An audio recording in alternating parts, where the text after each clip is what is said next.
नमस्कार, मी राहुल कुलकर्णी.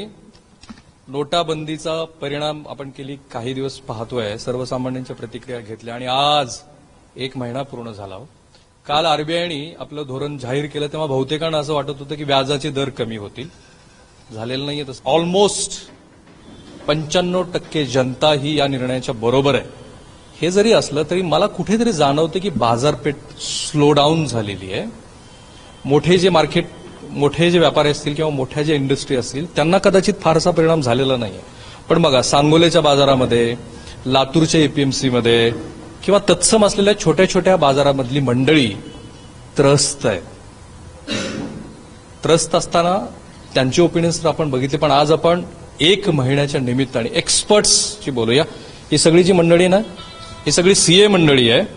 आणि बरं का, आज आपल्यासोबत ही व्यापारातली डॉक्टर असलेली, इंजिनियर असलेली आणि जी स्वतः स्वतंत्रपणे विचार करू शकतात अशी सगळी सोलापुरातली जाणकार मंडळी आहे. सामाजिक कार्यात पण काम करणारी मंडळी, म्हणजे ज्यांचा थेट या नोटाबंदी नंतरच्या परिणामाशी रोज संबंध आला असावा असं आपण गृहीत धरूया. आपण प्रभाकर गुंजाळ साहेब यांच्याकडून सुरुवात करूया. गेल्या एक महिन्यात काय कमावलंय? नोटाबंदीचा जो निर्णय आहे तो पॉझिटिव्हलीच आहे. सामान्य जनतेला थोडा दिवस त्रास झाला, मान्य आहे. पण आता सोलापूर सारख्या शहरात असं वाटलं नाही की नोटाबंदी झालाय आणि कुठे प्रॉब्लेम झाला. असं काही झालेलं नाहीये. वेलकम चेंज आहे. बऱ्यापैकी क्षेत्रामध्ये पिछेहाट झाल्याचं चित्र आहे. आणि हे साधारणतः 1-2 महिने किंवा 3 महिने सुद्धा लागतील हे चित्र बदलण्यासाठी. आणि नक्कीच परिणाम झालेला आहे. मोठ्या इंडस्ट्रीवरती फारसा परिणाम झालेला नाही. बऱ्याच ठिकाणी आता ई वॉलेटच्या सुद्धा छोट्या छोट्या दुकानात सुद्धा ऍक्सेप्ट करतायत. ही एक चांगली गोष्ट होतीये. खूप मोठा डोस आहे आणि तो खूप कमी वेळात दिला गेलेला आहे. बिटर पिल आहे आणि खूप कमी वेळात दिलेली, स्ट्रॉंग आहे आणि ती त्यामुळे थोडा वेळ लागणार आहे हे डायजेस्ट व्हायला. सामान्य लोकांना त्रास होत आहे, परंतु हा त्रास देखील जसं काही जे आम्ही सोशल मीडियावर ऐकतोय, वाचतोय वर्तमानपत्रातून, जनता आनंदाने सहन करायला तयार आहे. या नोटाबंदीचे जे परिणाम आहेत ते आपण 2 प्रकारच्या स्वरूपात विचार केला पाहिजे. एक म्हणजे तत्कालिक परिणाम आणि दुसरा दूरगामी परिणाम. तत्कालिक परिणामाचा जर आपण विचार केला तर या नोटाबंदीचा निर्णय इतका अनपेक्षित आणि तत्कालिक आला की लोकांना विचार करण्याची संधी सुद्धा मिळाली नाही. त्यामुळे सुरुवातीच्या 8 ते 10 दिवसात अक्षरशः पॅनिक लोक झाले होते की आता आपण काय करायचं. परंतु आज एक महिनाभर होत आल्यानंतर आपल्याला लक्षात येतं की बऱ्यापैकी हे इश्यू सेटल झालेला आहे. नोटाबंदीमुळे पुढे काय होईल ही जी एक सुरुवातीला 8-10 दिवसाची संभ्रमाची परिस्थिती होती ती आता बऱ्यापैकी सुधारली आहे आणि थोडासा कालावधी गेल्यानंतर हळूहळू सुधारत जाईल. पर्सेंटेजमध्ये सांगा, बऱ्यापैकी म्हणजे किती? आता पूर्वीच्या मनाने माझ्यामध्ये 25% सुद्धा लोकांच्या मनात भीती राहिलेली नाहीये किंवा आपण काय करायचं, कसं होईल ह्याची आता 25% सुद्धा भीती राहिली नाही. सुरुवातीच्या 8-10 दिवसात आम्हाला जो अनुभव आला होता तो अक्षरशः म्हणजे दिवसात आम्हाला वेळ पुरत नव्हता. कंटिन्यू फोन घेणे, याच्याशिवाय अक्षरशः जेवायला सुद्धा वेळ मिळत नव्हता. स्वरूपाचे ते फोन आता पुढे कसं होणार? आता आमच्याकडे दोन्ही प्रकारच्या चौकशीला क्लायंटचे फोन येत होते. काही लोकांकडे कॅश बॅलन्स आहे परंतु ते दाखवलेलं नव्हतं, त्यामुळे काय करायचं. काही लोकांकडे आमच्या बुक्समध्ये कॅश बॅलन्स आहे परंतु पैसे नाहीयेत, त्याचं काय होईल. जर आम्ही 30 डिसेंबरपूर्वी हे पैसे जर नाही भरले तर आमचा कॅश बॅलन्स 0 होईल का, असे प्रश्न होते. परंतु जसा जसा वेळ गेला लोकांनी स्वतःहून त्यातून काही मार्ग काढले असतील. फोन कॉल्स कमी झाले, नक्कीच कमी झाले. लोकांनी पैशाचे ऑप्शन शोधले असणारच. आता त्यांनी काय, आम्हाला जेव्हा आमच्याकडे विचारणा झाली तेव्हा तर आम्ही जो काही कायदेशीर मार्ग आहे त्याचाच त्याला सगळ्यांना सांगितलेलं आहे. आता त्या कायदेशीर मार्गाने तो शोधले का इतर कोणत्या मार्गाने शोधले माहित नाही. परंतु आता फोन कॉल आणि विचारणा आणि संभ्रमावस्था बऱ्यापैकी कमी झाली आहे. लोकांना संभ्रमावस्था थोडाफार होते सुरुवातीला. आणि लोकांकडे चलनामध्ये कुठल्याही व्यक्तीकडे तुम्ही जे खिशात बघितलं की 5,000 होते, असतातच. अचानक रद्द झाल्यामुळं त्यांनी ठेवले, फक्त बँकेत भरा आणि तुम्ही एक्सचेंज करून घ्या असं ठेवलं होतं. परंतु नोटा जे होते कमी प्रमाणात झाल्यामुळे थोडं धांदवली झालेल्या लोकांची आता बरोबर सेट झालेलं आहे. सगळं सेट झालं, जवळपास सेट झालेलं आहे. 30 ते 40% सेट झालेलं आहे असं मला म्हणायचं. हे सरप्रायझिंग आहे मला. सीए मंडळी सुद्धा सर्वसामान्य माणसं जशी बोलत होती माझ्याशी तसंच बोलतायत. बिझनेसवर खूप परिणाम झाला आहे. मेनली काय कन्स्ट्रक्शन बिझनेस आहे आणि जिथे खरेदी विक्री व्यवहार आहेत, मेनली जागेची खरेदी विक्री, बिल्डिंग्स, असे काही व्यवहार या नोटाबंदीमुळे तुटले पण आहेत. मला एक्सप्लेन करायला लागेल कारण महाराष्ट्र तुम्हाला बघतोय तर त्या निमित्ताने कळलंच पाहिजे सगळ्यांना. कारण काही व्यवहार असे असतात कन्स्ट्रक्शनमध्ये किंवा जागेच्या खरेदी विक्रीमध्ये 1 नंबर 2 नंबर अशा जे प्रकारचे असतात त्याच्यामुळे पैशाच्या देवाणघेवाणमुळं हे सगळे व्यवहार फिसकटलेत जवळपास. हा झाला एक परिणाम. हा परिणाम एक झाला. मार्केट यार्डमध्ये जिथे मॅक्झिमम पैशाचा व्यवहार होतो तिथे मग थंडावला आहे. जवळपास मी म्हणतोय आता 25% ट्रेडिंग होतोय फक्त. जिथे 100 रुपये व्हायचा आज 25 रुपये होतोय. आणि हा कालावधी जोपर्यंत आपण बँकिंगमध्ये सगळेजण रुळत नाहीत तोपर्यंत हा व्यवस्थित होणार नाही. जवळपास माझ्या माहितीप्रमाणे 6 महिने होतील याला, किमान 6 महिने. किमान 6 महिने. आणि इफेक्टेड जो घटक तुम्हाला एका महिन्यात दिसला तो कोण होता? मॅक्झिमम व्यापारी घटक आहेत. तो सामान्य माणसाला काय याचा परिणाम जाणवणार नाही. ज्यांच्याकडे पैसा जास्त आहे त्यांनाच नोटाबंदीचा जास्त फटका आहे असं तुम्हाला वाटतं? हो. Okay fine. कालच्या माझ्या सीएच्या चर्चेमध्ये एक मुद्दा असा आला होता की आपल्याकडे बँकिंग सेक्टरमधलं इन्फ्रास्ट्रक्चर आहे किती बेसिकली, विशेषतः नॅशनलाइज बँकांचं, की ज्याच्यावरती अवलंबून राहून तुम्ही हा निर्णय घेतला. म्हणून मला सर्वसामान्यांना सुद्धा असं विचारायला पाहिजे की जशा पहिल्या आठवड्यातल्या एटीएम समोरच्या रांगा होत्या त्या तशाच आहेत, कमी झाल्यात, वेळ कमी लागतोय? आता प्रोफेशनली मी डॉक्टर असल्यामुळं पेशंट जेव्हा येतात तेव्हा आम्हाला एटीएम मध्ये पैसे मिळत नाही मॅडम, की असं खूप रांग आहेत आणि आपल्याला एक्सचेंज पण मिळत नाहीये. तसं त्या चित्र जेव्हा होतं ना 8 days बिफोर, ते आत्ता नाही दिसत. आता हळूहळू बँक एटीएम मध्ये पैसे यायला लागलात आणि कमी व्हायला लागतात आणि टेन्शन जे होतं ते पण कमी व्हायला लागलेत. तसा अनुभव मला आता. तुम्ही डॉक्टर आहात तर तुमच्या प्रोफेशनमध्ये गेल्या एका महिन्यात काय बदल झाला? असं काय फारसा बदल नाही झाला. तुम्ही चेक वगैरे स्वीकारता? चेक वगैरे काय नाही स्वीकार सर. ऍक्च्युली ते पेशंट येतात जेव्हा ते बिलिंग होते त्यांचं जे असा अनुभव असते की 1000 आणि 500 डॉक्टर घेतात म्हणून ते आपल्याकडे जास्त आणतात. तेव्हा अनुभव असा झाला की म्युच्युअल अंडरस्टँडिंगचं जे पेशंटचं असते ते भरोसा माझा पेशंटवर आणि पेशंट माझ्यावर, त्याच्यावर will balance it and will accept all the money and give to put in the bank. सगळ्यांना एक छोटीशी विनंती आहे, आपला व्यवसाय कृपया तुम्ही सांगा. त्यांनी सांगितलं म्हणून मला लगेच कळालं. रांगा कमी झाल्या? माझा व्यवसाय आहे केटरिंगचा. माझं हॉटेल आहे. हॉटेलमध्ये येणारे कस्टमर्स प्रत्येक वेळेला एका थाळीचं बिल होणार 120 रुपये आणि मग 2000ची नोट, 500ची नोट असा प्रॉब्लेम यायचा सुरुवातीला. पण आता काय व्हायला लागलं की जसं जसं आपण कार्ड यूज करू लागलो. तुम्ही करायला लागला? हो, आमच्याकडे कार्ड सिस्टीम आहे कारण हॉटेल तसं त्या पद्धतीने आहे. त्यामुळं कार्ड सिस्टीम असल्यामुळं लोकांना तो एक हे मिळाला आणि पर्याय मिळाला. आणि नंतर काही लोक रोज येणारे असणारे ते काही चला 2 दिवस आम्ही दिलं तर चालेल का, मग त्या दृष्टीने आम्ही त्यांना थोडी सवलत द्यायची कारण रोजचे येणारे ते. आणि 4 दिवसांनी 8 दिवसांनी आले की मग ते पैसे द्यायचे. पण असं कोणीही नाही की बाबा आज पैसा नाहीये म्हणून मी जेवणार नाही किंवा देऊ शकत नाही वगैरे असं नाही. पण सगळ्यांनी आम्हाला खूप कोऑपरेट केलं. तुमच्या व्यवसायावरती किती परिणाम झालाय? म्हणजे तसा सगळा म्हणजे स्टाफ सगळा रोजच्या हातावरच आहे आमचा. रिक्षावाले जे डबे शाळेचे पोहोचवत नाहीत त्यांना कसं रोजचं पेट्रोल भरावं लागतं, मग त्यांना रोज कुठून कॅश आणायची? पुरी महिन्यावर होतं आपलं, त्यांना चेक देत होतो आम्ही. आता त्यांना ते म्हणतात आम्हाला डेली हवा मॅडम. तर आपण ते थोडंसं तिथे सध्या आम्ही त्रस्तच आहोत. फ्रँकली बोलायचं म्हणजे परवाच मी पार्लरला माझ्या मुलं केस कटिंगला घेऊन गेले सर. तिथं त्या मॅडम म्हणत होत्या की मॅडम आमचे क्लायंट्सच कमी झालेले आहेत कारण आमचा बिझनेस कोलॅप्स झालाय. कुठे 50 आणि 100 रुपीज असं नाही आहे की मधले जी करन्सी असतात तर आम्ही 2000ची नोट घेऊ शकत नाही कारण 500च्या आणि 1000च्या नोटा टोटली बंद होत्या. 50 आणि 100चे तुटवडे होते. त्यामुळे त्यांना ते करन्सीचं शॉर्टेज मिळालं. आणि आम्हालाही वाटतं की स्वतःला माझे वडील आजारी होते तेव्हा पटकने पैसे द्यायचे म्हणजे कसं भरायचं होता हाही मोठा प्रश्न आम्हाला आला होता. What about your on business? माझ्या बिझनेसवर असा काय फार म्हणजे जे ऑपरेशन होणार होते पेशंट ते मे बी थोड्या दिवसांनी येतील म्हणले, पण मी सगळ्यांना म्हणतो तुम्ही नंतर द्या पैसे, काही प्रॉब्लेम नाही. आणि सगळे पेशंट विश्वासाने देऊन गेले अँड आय थिंक ते देतील परत पैसे.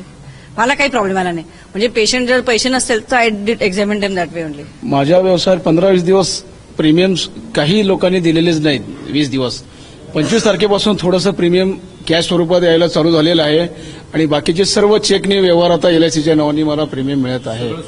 सुरळीत चाललेलं आहे. सुरुवातीलाच शेतकरी चेक घ्यायला तयार नव्हते, काही दिवस थांबाच होतं.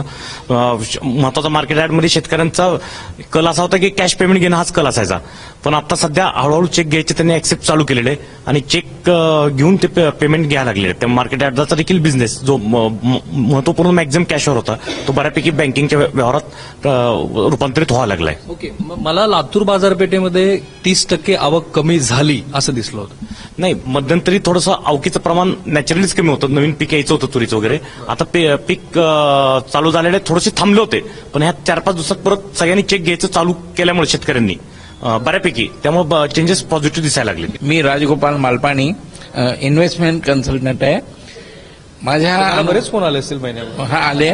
त्या दिवशी रात्री 12:30 पर्यंत लोकांचे फोन घेत राहिलो आणि सर्वजण विचार होते ते तुम्ही 500,000चा लोटा घेतला तर आम्ही अजून तुम्हाला इन्व्हेस्टमेंट देऊ. परंतु फोन आले होते किमान 100च्या पुढे फोन मी अटेंड महाराष्ट्र ऐकतोय. पण मी म्हणलं 100 आणि आपल्या 1000 आणि 500 तुम्हाला चालणार नाही. तुम्ही चांगलीच ऍडवाइस केली असेल. बिलकुल. आणि सर्वांना सजेशन दिलं बँकेत तुमच्या खात्यात भरा, तिथून तुम्ही चेक सोडा, जेणेकरून करन्सीचा जो क्रॅश आहे त्याचाही अडचण येणार नाही. आणि इन्व्हेस्टमेंट माझ्याकडे गेल्या 30 दिवसामध्ये इन्व्हेस्टमेंट गेल्या 20 दिवसामध्ये म्हणूया आपण, कारण सुरुवातीला 5-6 दिवस लोकांचे म्हणजे संमिश्र प्रतिसाद होते, तर पुढच्या याच्यामध्ये माझ्याकडे कलेक्शन हा डबल टाइम झाला, कारण चेकनं ट्रान्सफर होतोय, पैसे गुंतवणूक होत आहेत ह्या भावनेमध्ये. सुनील फुरडे, बांधकाम व्यावसायिक आहे. निर्णय स्वागतार्ह आहे, परंतु नियोजन चुकलेलं आहे असं वाटतंय.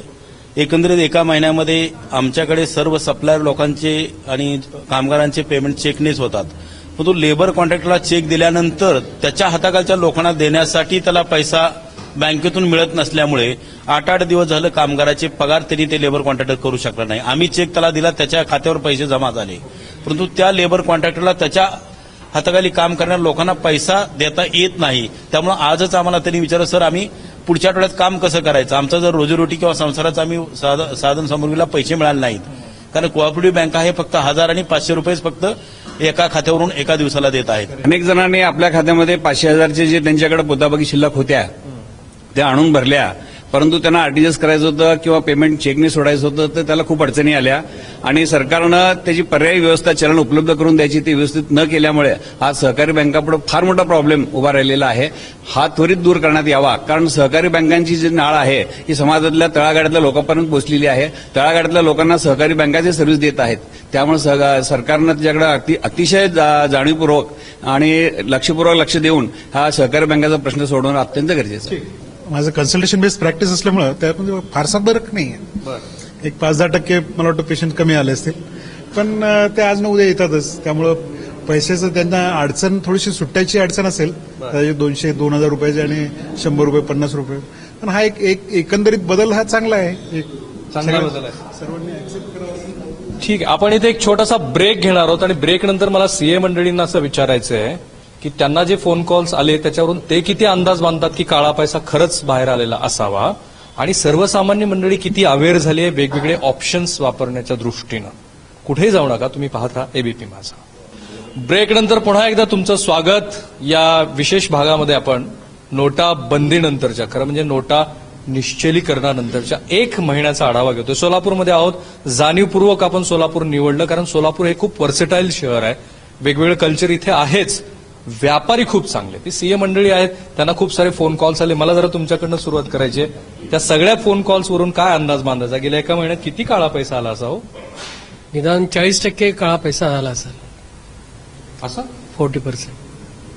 ते स्ट्रेट अप आहे की तुमच्या असं आणि आलाच असेल तर तो कुठल्या फॉर्म मध्ये आला असेल? नाही, सगळे बँकेत भरलेत. काही लोक विविध मार्गाने परत पैसे पांढरे करून घेतले किंवा विविध मार्ग कोणते म्हणजे आता दुसरे आता मी सांगा मला. हा. म्हणजे दुसऱ्यांच्या अकाउंटमध्ये भरायचे वगैरे असे जे आहेत त्यामार्फत त्यांनी चेंजेस करून घेतले. बँकेमध्ये किती पैसा आला त्यापैकी काळा किती गोरा किती किंवा लोकांनी खरोखरच काय केलं याचा आज अंदाज बांधणं अवघड आहे, कठीण आहे. वर्ष संपल्यानंतर ज्यावेळेला ते लोक आमच्याकडे हिशोबाचे वह्या घेऊन येतील त्यावेळेला अंदाज येईल की याने नेमकं काय केलं. आज चौकशी करून सगळे जातात पण काय आवाज होत आहे? चौकशी सगळे करतात पण चौकशी करतात तेच कसं काय करायला पाहिजे, माझ्याकडे असलेल्या पैशाचं मी काय करू दे. मी मगाशीच तुम्हाला सांगितलं असं की काही लोकांकडे बुक्समध्ये कॅश बॅलन्स दिसतो, प्रत्यक्षात नाहीये. काही लोकांकडे कॅश बॅलन्स नाहीये पण प्रत्यक्षात पैसे आहेत. दोघांनाही अडचण आहे की काय करायला पाहिजे. आता त्यांनी काय केलं हे आपल्याला वर्ष संपल्यानंतर ज्यावेळेला ते आमच्याकडे येतील त्याच वेळेला आम्हाला अंदाज येऊ शकेल. आज अंदाज करणं खूप कठीण आहे, अवघड आहे. भारतीय लोकांना कायदा पाळण्यापेक्षा कायदा मोडण्यामध्ये जास्त इंटरेस्ट आहे. त्यामुळे आहे त्या परिस्थितीमध्ये आपण सदनशीर मार्गाने कसे जावे याचा विचार न करता याच्यातून परत आड मार्गाने आपण काही करू शकतो का, त्याचं जे थ्रिलिंगचं फिलिंग जे आहे ते आपल्याकडे जास्त आहे. तुम्हाला वैयक्तिक अनुभव आलेला आहे, मला नक्कीच अनुभव आलेला आहे. सांगा एखादा शेअरच करा आता महाराष्ट्रात. मी तेच सांगतोय की काही लोकांकडे आता प्रत्यक्षात कॅश नाही तर मग आता मी दुसऱ्याची तरी बॅलन्स एंट्री घेऊ का, त्याला चेकने पैसे देऊन दुसऱ्या नावाने चेक घेऊ का, गिफ्ट देऊ का, सोनं 2 नंबरमध्ये खरेदी करू का, असे बरेचसे म्हणजे असे प्रश्न आलेले आहेत की म्हणजे क्लायंट काही प्रश्न विचारू शकतो. आणि सगळे क्लायंटच असतील असे नाही, मित्र सुद्धा आहेत, स्नेही आहेत, तर कोणी काही प्रश्न विचारू शकतो. आणि त्या प्रश्नाप्रमाणे त्यांनी खरोखरच अंमलबजावणी केली की नाही हे आज काढणं अवघड आहे. खरोखरच केली असं जर गृहीत धरलं तो किती टक्के काळा पैसा? आता आम्हाला सुद्धा आल्यानंतर तो खराच बोलेल असं नाही. आणि आम्हाला आता एखाद्याने मला सांगितलं की माझ्याकडे बाबा पैसे 2 नंबरचे पैसे आहेत, तर किती पैसे आहेत हा कोणी सांगत नाही आम्हाला. सांगितलं तरी ते खरं असेल असं नाही. म्हणजे on the face of it आम्ही जाऊ शकत नाही. सीएचं डॉक्टरसारखं नाहीये की जे डॉक्टरांना सगळं सांगतील तसं सीए सांगतील असं नाहीये. आतापर्यंत अनुभव तोच आहे.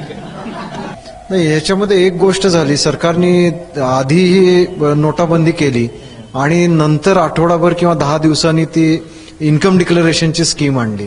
कदाचित जर या दोन्ही गोष्टी एकदम आणल्या असत्या तर त्या इन्कम डिक्लेरेशन स्कीमलाही खूप चांगला रिस्पॉन्स मिळाला असता.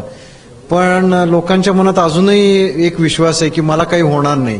त्यामुळे जोपर्यंत असे फोन कॉल्स येतात विश्वास बाळगणारे फोन कॉल नाही, लोकांच्या ऍक्शनमधनच ते दिसतंय की दुसऱ्याच्या खात्यात भरतायत, ते करतायत. त्यांना अजूनही वाटतं की आपण दुसऱ्याच्या खात्यात पैसे भरले तर आपण सुटू. पण हे जेव्हा इन्कम टॅक्स जेव्हा शोधून काढेल आणि अशा काही केसेस होतील त्यावेळेला मात्र ते नक्कीच तो विश्वास जाईल. आणि त्यावेळेला मात्र वेळ गेलेली असेल. मोदींनी पहिली संधी दिली की तुम्ही डिक्लेअर करा, आता परत दुसरी संधी दिलेली की अजूनही ते म्हणतात 50% टॅक्स भरा, आणि आधी म्हणले 45% भरा, आता म्हणतात 50% भरा, तरी लोक पुढे येत नाहीत.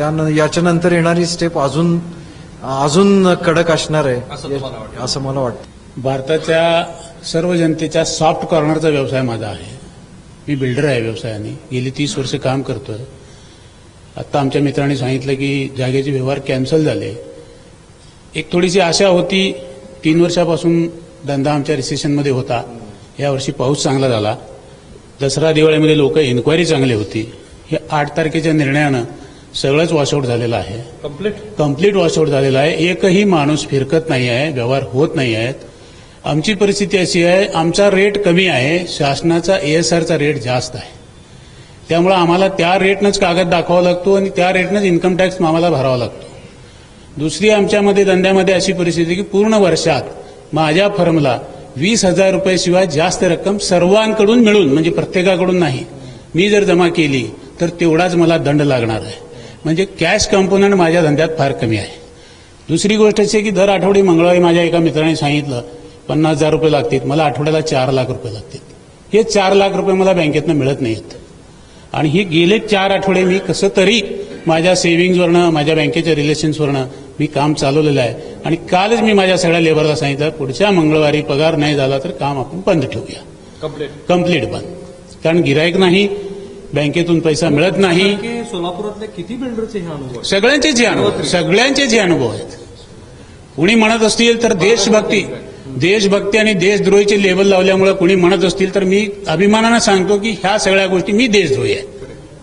कारण हा विचारपूर्वक केलेला कारभार नाही. लहान मुलं जसं खेळामध्ये रडीचा डाव खेळतात तसं आज एक अडचण आली त्याचा नियम वेगळा, उद्या अडचण आली त्याचा नियम वेगळा, तिसरी अडचण आली त्याचा नियम वेगळा, म्हणजे अविचारी सगळा हा निर्णय आहे. मी Anand Sagar, president Lions Solapur mid town.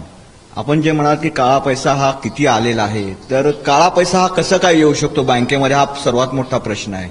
आणि त्याच्याबरोबरच मी ग्राहक संरक्षण समितीवरती पण फोरमवरती शासनाच्या आहे.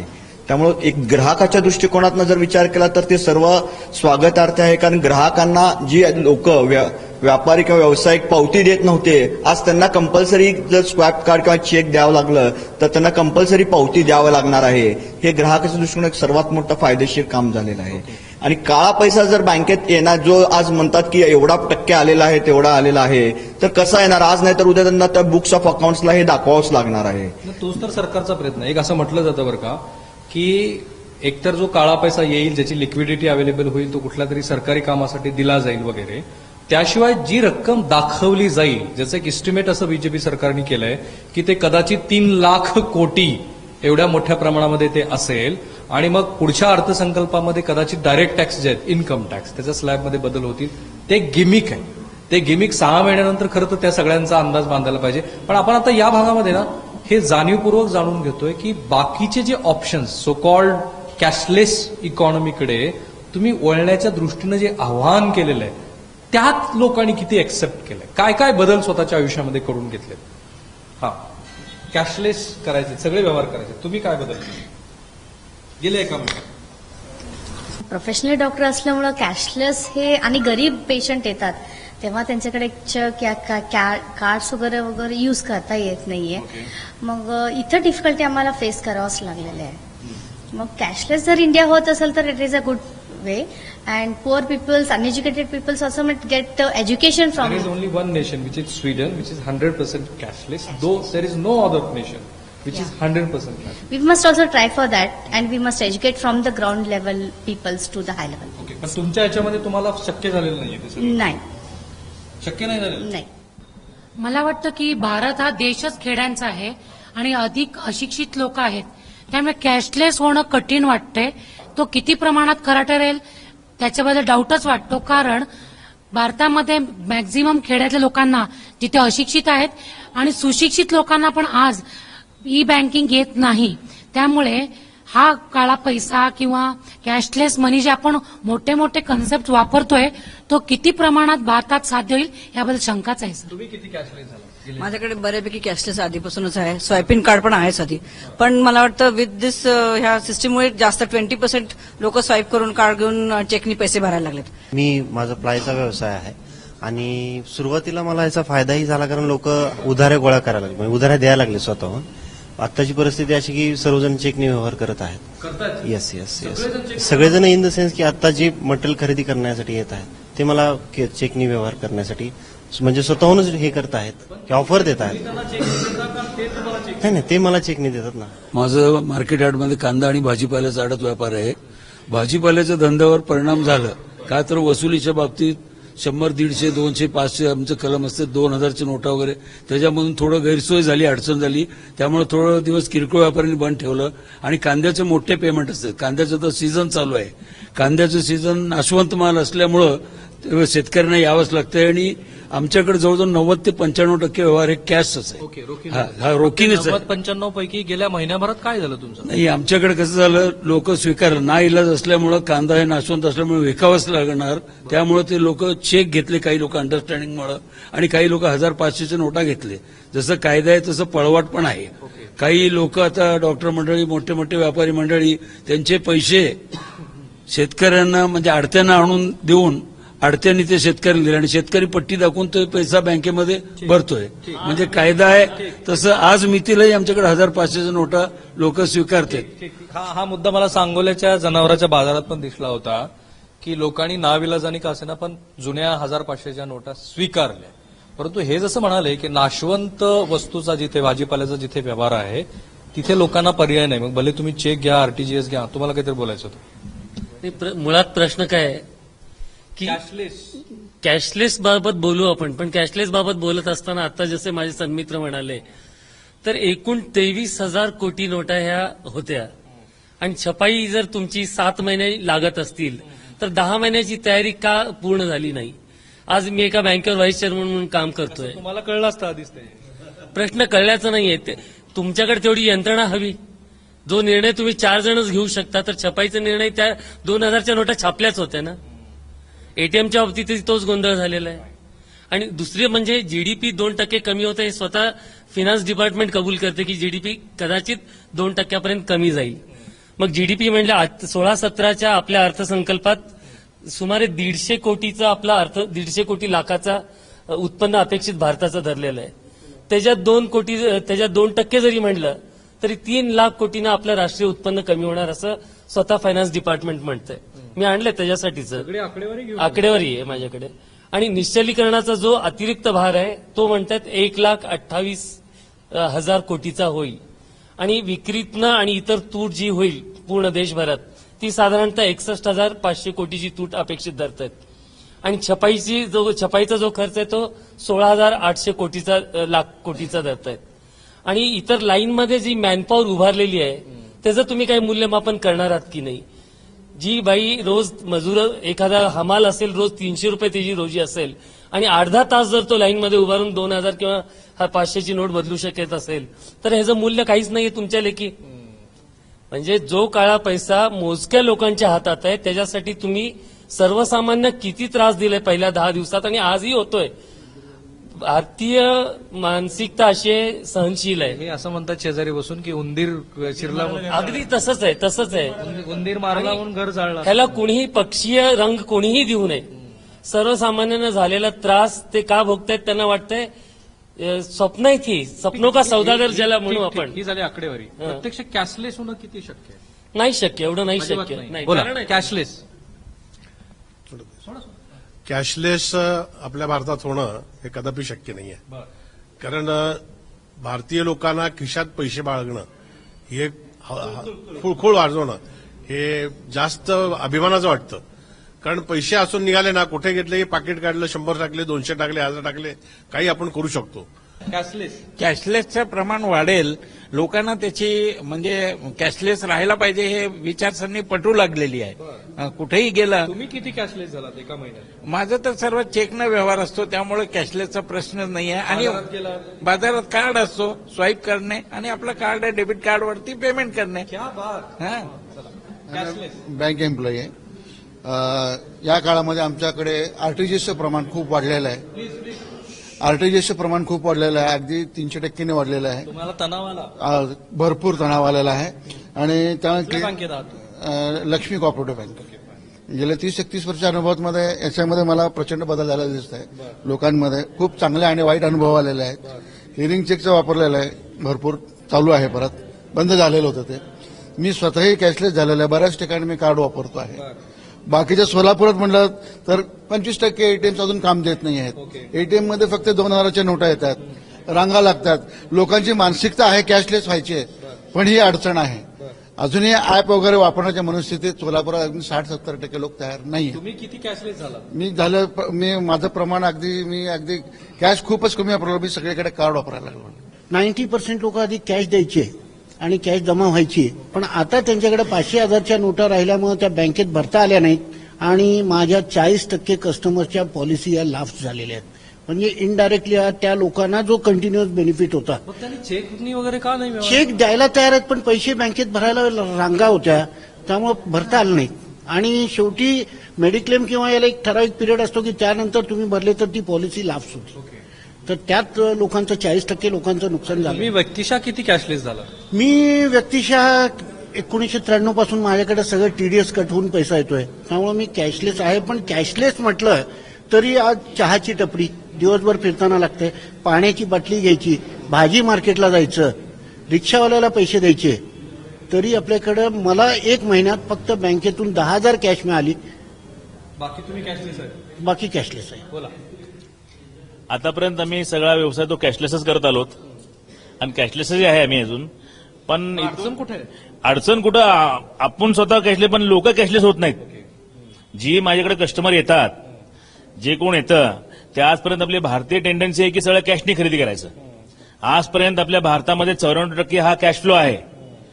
आपली लोकसंख्या बघितली तर प्रचंड लोकसंख्या, तर ह्याला एवढा काळ जाईल पूर्ण कॅशलेस व्हायला. मला वाटतं 2030 उजाडेल. ठीक आहे, 2030. तुम्ही व्यक्तिशः कॅशलेस झाला? व्यक्तिशः कॅशलेस झालो मी तर. काय काय करता?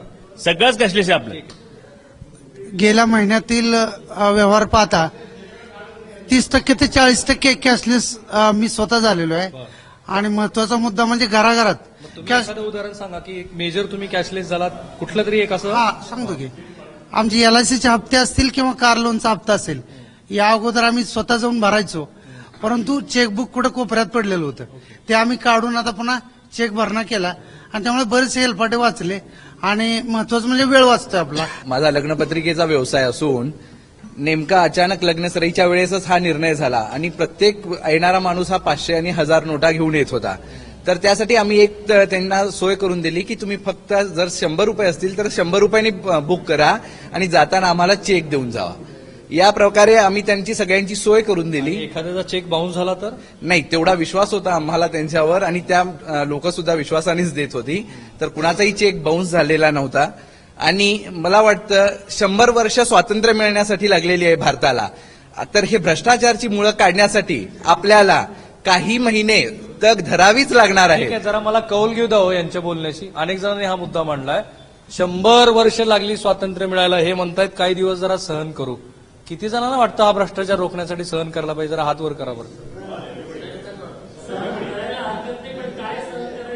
बघा, करायला हरकत नाही, पण काय सहन करायचं? हा, राहिलेला मुद्दा पूर्ण तर एक मिनिट आपले पैसे आपल्याला मिळत नाही ही गोष्ट वेगळी आहे, परंतु आपण इतके भ्रष्टाचाराच्या आहारी गेलो होतो की त्यातून आपल्याला बाहेर पडण्यासाठी हे सर्व करावंच लागेल. कारण जगातल्या अनेक जे प्रगत देश आहेत ते सगळे कॅशलेस आहेत. तुम्ही व्यक्तिशः किती कॅशलेस झाला? मी सुद्धा जवळजवळ 70% कॅशलेस झालेलो आहे. 70%. तुमच्या वैयक्तिक आयुष्यात किती कॅशलेस झाला? अभी गेल्या महिन्याभरात? अभी फिलहाल तो नहीं हुआ, 0% हुआ अभी कैशलेस.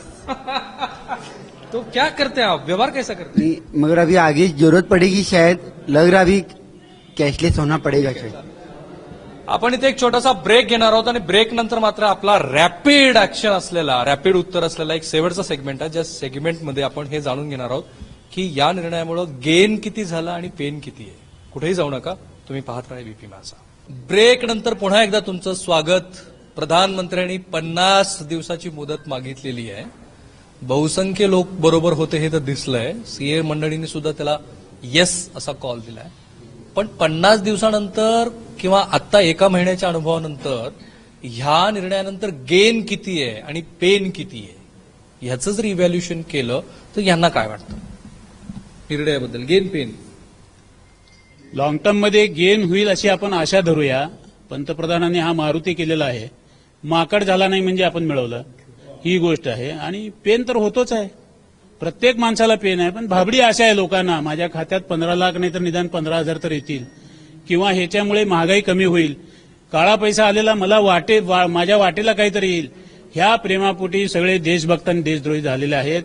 कुठंही कुणाही माणसाला कित्येक लग्न कॅन्सल झालेले आहेत. आजही मी युनियन बँकेत गेलो होतो, एवढ्या ढीक पडलेला आहे पत्रिकांचा, पण तो मॅनेजर हातबल आहे, 2,000 रुपये जास्त पैसे देऊ शकतो. गेन आणि पेन मला सीएम मंडळींना रॅपिडमध्ये विचारायचं. गेन आणि पेन पाहता 50 दिवस की त्याच्यानंतर आणखी दिवस लागतील? काही दिवस तुम्हाला पेन होईल, पण लॉंग रन मध्ये गेन होईलच. पेन आत्ता, गेन चांगला आहे. ठीक आहे. कायमस्वरूपी आपल्याला फायदाच होणार आहे. पेन जो आहे तो तत्कालिक आहे. 50 दिवसासाठी 50 दिवस कदाचित एक लाख एखादा महिना पुढे मागे होईल. कारण मी हे जोडून विचारतो की गेन आणि पेनचं कॅल्क्युलेशन करताना किती दिवस लागतील? साधारण 6 महिने थोडीफार गैरसोय होण्याची शक्यता आहे. 6 महिने. हा, 6 महिने. त्यानंतर लॉंग टर्म गेन आहे. या गोष्टीचे परिणाम दिसण्यासाठी 1-2-3 वर्ष तरी नक्की लागतील. 2-3 वर्ष. ठीक आहे. 3 वर्षाचा पेन आहे. शॉर्ट टर्म कॅपिटल लॉस आहे, पण लॉंग टर्म कॅपिटल गेन आहे. एका सीएने असं मत मांडलं की 6 महिन्याचा पेन आहे, एक जण म्हणतात 3 वर्षाचा पेन आहे. पेन तर फार मोठा असणार आहे. सर्वसामान्य लोक हा पेन सहन करू शकतील का, हा सर्वात मोठा प्रश्न आहे. सर बोला. गेन पेन कुछ पाकर खोना है, कुछ खोकर पाना है म्हणतात. काहीतरी आपल्याला मिळवण्यासाठी काहीतरी त्याग करावं लागेल, सहन करावं लागेल. किती दिवस? आता किती दिवस ते येणारं काळ ठरवू. Time is the only 50 solution. दिवस गेन आणि पेन मला सांगा किती दिवस गेन. तर थोडंफार आहे गेनचं तर कायमस्वरूपी अच्छे दिन आएंगे. अच्छे दिन आएंगे. हा गेन आणि पेन सांगा पटकन. थोडे दिवस आपल्याला सोसावंच लागणार आहे. त्यानं तरी एक 6 महिने तरी लागणार. प्रधानमंत्र्याच्या 50 दिवसाच्या आव्हानाला कुणीही सहमत नाही. पेन 6 महिने तरी किमान. सध्या तरी पेन चालू आहे. भविष्यात गेन नक्कीच होईल अशी आशा आहे. सेव्हिअर आहेत की नॉर्मल पेन आहेत. सेव्हिअर सर. 150 वर्ष इंग्रजांना सहन केलं. स्वतःच्या भारताला स्वातंत्र्य मिळाल्यावर 1 महिना ते 3 महिने आम्ही सहन करायला तयार आहे. 3 महिने. माझ्या मताने नॉर्मल यायला कमीत कमी 1 वर्ष तरी लागेल. बापरे. कमीत कमी वर्ष ते 1.5 वर्ष लागेल. कमॉन. कमीत कमी एक अजून 2 महिने तर बँक एम्प्लॉय 2 महिने 3 महिने 2 महिने तर लागते. शॉर्ट टर्म पेन राहील पण लॉंग टर्म मध्ये नक्की गेन. ओके. मी जाणीवपूर्वक सामान्य मंडळीचा बोलतोय की ते रोज डे टू डे लाईफमध्ये या नोटा निश्चलीकरणाची डील करतात. त्यामुळे त्यांना हा अंदाज आलेला आहे एटीएमच्या रांगामध्ये उभा राहून बँकेमध्ये रक्कम डिपॉझिट करून की प्रधानमंत्री जे म्हणतायत 50 दिवस तुम्ही पेन सहन करा, तो खरंच 50 दिवस असणार आहे का? कारण आज 30 दिवस झाले. तो अगदी थोडक्यात सांगायचं म्हटलं तर 75% गेन आहे, 25% पेन आहे. 1 महिन्यात परिस्थिती निश्चितपणानं सुरळीत होईल असं मला वाटतं. गेन किती होईल ते सांगता येत नाही, परंतु सध्या तरी पेन आहे आणि हा साधारणपणे आणखी 3 महिने तरी राहील असं. 3 महिने पेन कमी कमी 1 ते 1.5 वर्ष राहील. 1.5 वर्ष. काही प्रमाणात पेन आहे, काही प्रमाणात गेन आहे. मला असं सुचवायचं आहे की पेटीएम, एम वॅलेट, कॅशलेस करा, टेंडरलेस करा, परत जिओ आहे, रिओ आहे, हे सगळे आपल्याला कॅशलेस करा म्हणतात. त्यांना ह्याच्यापासून किती प्रमाणात प्रॉफिट होणार आहे हे देव जाणो. आणखीन आपल्या सगळ्या जनतेला किती प्रमाणात ह्याचा पेन होणार आहे. किती दिवस. कायमचाच होणार आहे हा कायमचाच पेन सांगा. गेन सांगा. गेन जरी जास्ती असला तरी पेन हा मिडल क्लास लोकांना खूप मोठा झालेला आहे. आणि किती दिवस सहन करावं लागेल. आणखीन कमीत कमी 4-5 महिने तरी निश्चित. 5 महिने. 2-3 महिने पेन होणार आहे, नंतर नॉर्मल. आणि 50 दिवसाचं आश्वासन दिलंय म्हणजे नक्कीच त्यांनी काहीतरी विचार केलेला असावा असं मला वाटतंय. तर ही सवय होऊन जाईल सगळ्यांना पुढे सहन करण्याची. ठीक आहे, सहन करण्याची सवय होऊन जाईल.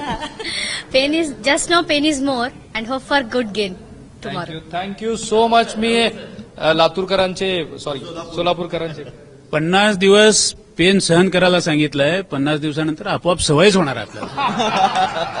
एक्झॅक्टली. 50 दिवसाचा जो पेन आहे ना, सांधेदुखी एकदा झाली ती कायमची राहते, तर त्याची सवय होऊन जाते.